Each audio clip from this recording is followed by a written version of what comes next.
ഒരു മിനിറ്റ്. തീർച്ചയായും എല്ലാവരും ഇവിടെയുണ്ട്. ഏറ്റവും ഒടുവിൽ നൽകാൻ കഴിയുന്ന വിവരമനുസരിച്ച് ഈ അപകടത്തിൽപ്പെട്ട ആ സ്ത്രീക്ക് അവർ മരിച്ചു എന്നുള്ള ഒരു വിവരമാണ്, പ്രാഥമിക വിവരമാണ് നമുക്ക് ലഭിക്കുന്നത്. അത്രയും ഗുരുതരാവസ്ഥയിലായിരുന്നു. ഇവിടുന്ന് ഇത് കൊണ്ടുപോകുമ്പോൾ തന്നെ നമുക്കത് കാണാൻ സാധിച്ചത് അങ്ങനെ ഒരു സാഹചര്യം തന്നെ ആയിരുന്നു. എന്തായാലും അവർ മരിച്ചു എന്ന വിവരമാണ് നമുക്ക് ലഭ്യമാകുന്നത്. അവരുടെ കൂടുതൽ വിവരങ്ങൾ ഇനിയും പുറത്തു വരേണ്ടതുണ്ട്. അവരുടെ പേരുവിവരങ്ങൾ അടക്കമുള്ള കാര്യങ്ങൾ വൈകാതെ ലഭ്യമാക്കാൻ കഴിയുമെന്നാണ് പ്രതീക്ഷ. എന്തായാലും നിലവിൽ ഇതിനുള്ളിൽ ഉള്ള ആളുകൾ ആരെങ്കിലും ഉണ്ടോ എന്നത് സംബന്ധിച്ചുള്ള പരിശോധന നടത്തിക്കൊണ്ടിരിക്കുകയാണ്. ഇതെന്താണ് സംഭവിച്ചത് എന്നത് സംബന്ധിച്ച് ഇനിയും കൂടുതൽ വ്യക്തത ആരോഗ്യവകുപ്പിൻ്റെ ഭാഗത്തു നിന്നടക്കം ഉണ്ടാകുമെന്ന് പ്രതീക്ഷിക്കേണ്ടി വരും. എന്തായാലും ഒരു കാര്യം ഉറപ്പാണ്, അതിഗുരുതരമായ വീഴ്ച ഇവിടെ ഉണ്ടായിട്ടുണ്ട് എന്ന കാര്യത്തിൽ യാതൊരു സംശയമില്ല. നിലവിൽ എന്തായാലും പലതരത്തിലുള്ള രക്ഷാപ്രവർത്തനങ്ങൾ ഇവിടെ തുടരുകയാണ്. DYFIയുടെയൊക്കെ പ്രവർത്തകരൊക്കെ ഇവിടെ രക്ഷാദൗത്യത്തിന് വേണ്ടി ഇവിടെ എത്തി ഇതൊക്കെ അണിഞ്ഞുകൊണ്ട് അവരുടെ വസ്ത്രങ്ങൾ അണിഞ്ഞുകൊണ്ട് കാത്തു നിൽക്കുന്നത് കാണാം. എന്തായാലും പക്ഷേ ഇതിൽ നേരിട്ടിറങ്ങിയ ഒരു രക്ഷാദൗത്യം എന്നുള്ളത് എളുപ്പമല്ല എന്നുള്ളതാണ് ഏറ്റവും പ്രധാനപ്പെട്ടത്. കാരണം ഇത് ആളുകൾ ഇതിനുള്ളിലേക്ക് താഴേക്ക് പോയി നിന്നാൽ ഇതിൻ്റെ ബാക്കി ഭാഗങ്ങൾ അടന്നു വീഴുന്ന നിലയിലേക്ക് കാര്യങ്ങൾ പോകാനുള്ള സാധ്യതയുണ്ട് എന്നാണ് മനസ്സിലാക്കാൻ സാധിക്കുന്നത്. അതാണ് ശ്രീജിത്താണ് അവിടെ നിന്ന് വിവരങ്ങൾ നൽകിക്കൊണ്ടിരിക്കുന്ന ഏറ്റവും പുതിയ വിവരം.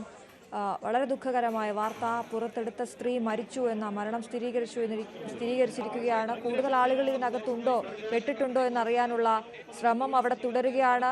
രക്ഷാപ്രവർത്തനം വളരെ മെല്ലെ മുന്നോട്ട് പോയിക്കൊണ്ടിരിക്കുന്നു. കാരണം ആ കെട്ടിടത്തിൻ്റെ ഒരു വശം അത് എപ്പോൾ വേണമെങ്കിലും വീഴാവുന്ന രീതിയിൽ നിൽക്കുകയാണ്. അതുകൊണ്ട് തന്നെ ആളുകൾക്ക് നേരിട്ട് ഉള്ള രക്ഷാപ്രവർത്തനത്തിന് അവിടെ അത് തടസ്സമാണ്.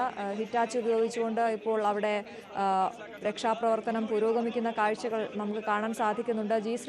ശ്രീജിത്ത്, ഈ നേരത്തെ ഡോക്ടർ പറഞ്ഞത് ഇത് ശസ്ത്രക്രിയാ വിഭാഗം ആണ് എന്നാണ് പറഞ്ഞത്. അവിടെ ആ ബ്ലോക്ക് അതിനുവേണ്ടിയുള്ളതാണ്. ശസ്ത്രക്രിയ കഴിഞ്ഞ രോഗികളും അതിന് മുൻപ് തയ്യാറെടുത്തിരിക്കുന്നവരും ഒക്കെ അവിടെ ഉണ്ട് എന്നാണ് പറഞ്ഞത്. അവരെ മാറ്റേണ്ട സ്ഥിതി അവിടെ ഉണ്ടോ? അങ്ങനത്തെ കാര്യങ്ങൾ എന്തെങ്കിലും നമുക്ക് വിശദാംശങ്ങൾ ലഭിക്കുന്നുണ്ടോ? അശ്വതി, അവരെല്ലാവരെയും പൂർണ്ണമായും മാറ്റിയിട്ടുണ്ട്. മാത്രമല്ല, നിലവിൽ ആ വാർഡിനുള്ളിൽ ആളില്ല. അവരെ മറ്റ് വിഭാഗങ്ങളിലേക്ക് മാറ്റാനുള്ള നിർദ്ദേശം നേരത്തെ തന്നെ കുറച്ച് മുൻപ് തന്നെ നടത്തിയിരുന്നു.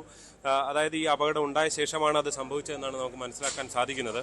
അങ്ങനെയാണ് ഇവിടെ ജില്ലാ ഇൻഫർമേഷൻ വിഭാഗമൊക്കെ നൽകുന്ന വിവരമനുസരിച്ച് അവരെ ഇവിടുന്ന് മാറ്റി എന്നുള്ള വിവരമാണ്. എന്തായാലും നിലവിൽ ഈ വാർഡിനുള്ളിൽ ആരുമില്ല. ഇതിനുള്ളിൽ ഫയർഫോഴ്സ് ഉദ്യോഗസ്ഥർ ഒക്കെ ഉൾപ്പെടെ ഉള്ളിൽ കയറി പരിശോധന നടത്തിയിരുന്നതാണ്. അതിനുശേഷമാണ് ഇത് ഇങ്ങനെയൊരു ഈ ഫയർഫോഴ്സ് ഉദ്യോഗസ്ഥർ ഉൾപ്പെടെ ചിലർ ഉള്ളിൽ കയറി നിന്ന് പ്രവർത്തിക്കാൻ തുടങ്ങിയിരുന്നു. അവരൊക്കെ പ്രവർത്തിക്കാൻ തുടങ്ങി. ഇതൊരു ഉറപ്പ്, ആരുമില്ല മുകളിൽ എന്നൊരു ഉറപ്പ് വരുത്തിയ ശേഷമാണ് ഇത്തരം കെട്ടിട ഭാഗങ്ങൾ മാറ്റാൻ തുടങ്ങിയത്. എന്തായാലും ഇവിടെ നേരത്തെ പറഞ്ഞതുപോലെ വിവിധ സംവിധാനങ്ങൾ ഇവിടെ തയ്യാറാണ്. യുവജന സംഘടനകൾ, DYFIയും സേവാഭാരതി പ്രവർത്തകരുമൊക്കെ ഇവിടെ കാത്തു നിൽക്കുന്ന കാഴ്ചയാണ് നമുക്ക് കാണാൻ കഴിയുന്നത്. പക്ഷേ മനുഷ്യ സഹജമായി നേരിട്ട് ചെയ്യാൻ കഴിയുന്ന കാര്യമല്ല എന്നുള്ളത് നമുക്ക് വളരെ കൃത്യമായി പറയാൻ സാധിക്കും. അതിൻ്റെ പ്രധാനപ്പെട്ട കാര്യം അശ്വതി, ഒരുപക്ഷെ ഈ ദൃശ്യങ്ങളിൽ തന്നെ നോക്കിയാൽ നമുക്ക് കാണാൻ സാധിക്കുക, കെട്ടിടത്തിൻ്റെ ഈ ശൗചാലയത്തിൻ്റെ തന്നെ ബാക്കി ഭാഗം അടർന്ന് താഴേക്ക് വീഴാൻ, ഏത് ഘട്ടത്തിലും വീഴാൻ സാധ്യതയുള്ള ഒരു നിലയിലാണ് അത് കിടക്കുന്നത്. അത് ഏത് സമയത്തും താഴേക്ക് വീഴാം എന്നുള്ള സാഹചര്യം തന്നെയാണുള്ളത്.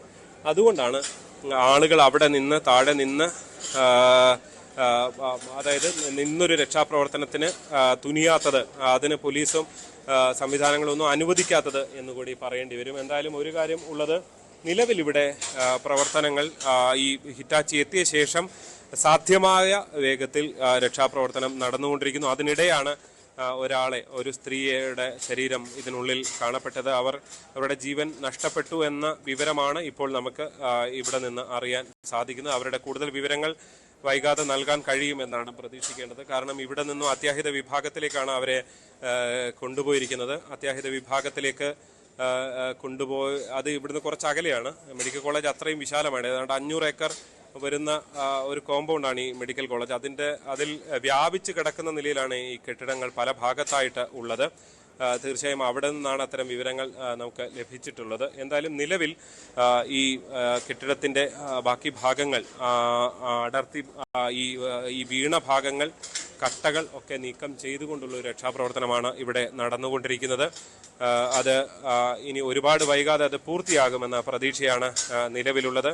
ആരെങ്കിലും ഈ കെട്ടിടത്തിൻ്റെ അടിയിൽ ഇനിയും കുടുങ്ങിയിട്ടുണ്ടോ എന്നതുകൂടി പരിഗണിച്ചുകൊണ്ട് വളരെ വേഗത്തിൽ ഇടിച്ചു നിരത്തുന്ന രീതിയല്ല, അതിനപ്പുറത്തേക്ക് വളരെ സാവധാനമാണ് ഈ മണ്ണും കല്ലും കട്ടയും ഒക്കെ മാറ്റുന്ന രീതി ഉള്ളത്. ഇനി ആരെങ്കിലും ജീവനോടെയോ മറ്റോ അതിൽ അവശേഷിക്കുന്നുണ്ട്, പരിക്കുകളോടെ ആരെങ്കിലും ഉണ്ടെങ്കിൽ അവർക്ക് ഏതെങ്കിലും തരത്തിൽ ബുദ്ധിമുട്ടുണ്ടാകരുത്, അതുകൂടി പരിഗണിച്ചുകൊണ്ടാണ് ഈ മണ്ണ് നീക്കം ചെയ്യുന്ന ഒരു നടപടികൾ നടന്നുകൊണ്ടിരിക്കുന്നത്. എന്തായാലും അതിവിടെ പുരോഗമിക്കുന്ന ഒരു കാഴ്ചയാണ് നമുക്ക് കാണാൻ സാധിക്കുന്നത്. എന്തായാലും അതീവ ദയനീയമായൊരു സാഹചര്യം തന്നെ, അതീവ ദയനീയമായൊരു കാഴ്ചയും തന്നെയാണ്.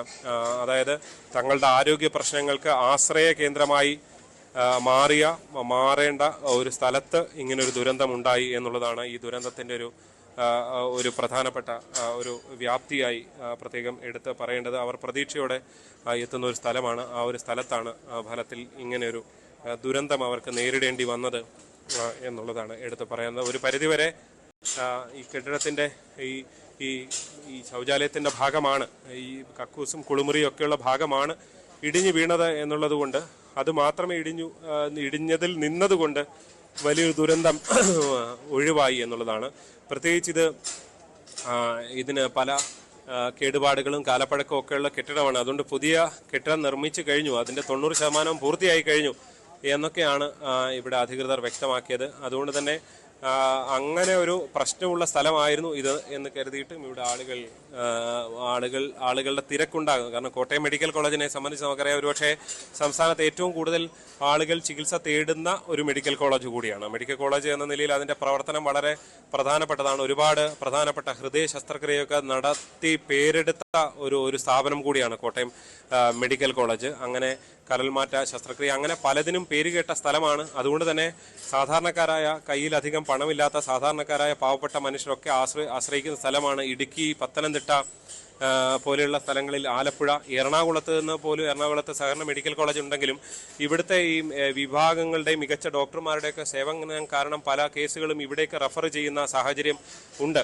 ആലപ്പുഴയിൽ നിന്നടക്കം അങ്ങനെ പല കേസുകളും വരുന്ന സാഹചര്യമുണ്ട്. അങ്ങനെ ഒരു 4-5 ജില്ലകളുടെ പ്രധാനപ്പെട്ട ആശ്രയ കേന്ദ്രമാണ് ഈ ഒരു മെഡിക്കൽ കോളേജ് എന്നുള്ളതാണ്. ഇവിടെ എന്തായാലും ഫ്രാൻസിസ് ജോർജ് MP എത്തിയിട്ടുണ്ട്. അദ്ദേഹം മാധ്യമങ്ങളോട് സംസാരിക്കുന്നുണ്ട്.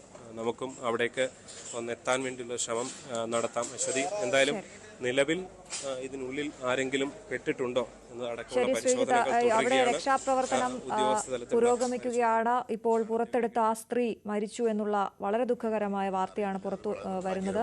കൃത്യമായ അന്വേഷണവും തുടർ നടപടികളും ആവശ്യമാണ്.